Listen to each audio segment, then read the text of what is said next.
কেমন আছে সবাই? আজকে আমি বানাচ্ছি মশলার পুর করে ক্যাপসিকামের বড়া বেসন দিয়ে। তো প্রথমে আমি ময়দা নিয়ে নিয়েছি, বেসন নিয়ে নিয়েছি, তারপর আমি হলুদ গুঁড়ো, লঙ্কা গুঁড়ো, জিরে গুঁড়ো, তারপর অল্প রিফাইন তেল, নুন আর কালো জিরে দিয়ে এসব দিয়ে আমি ব্যাটারটা ভালো করে বানিয়ে নিলাম। এখন একটা কড়াইতে আমি তেল দিয়ে তেলটা গরম করে ফোড়নে দিয়ে দিলাম কালো জিরে, শুকনো লঙ্কা। তারপর আমি মশলাটা ছেড়ে দিলাম তেলের মধ্যে দিয়ে ভালো করে আমি নাড়াচাড়া করছি।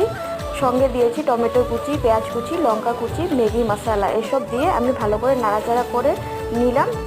মশলা এখন হয়ে গেছে। এখন আমি ধনেপাতা কুচি দিয়ে নামিয়ে নিয়েছি।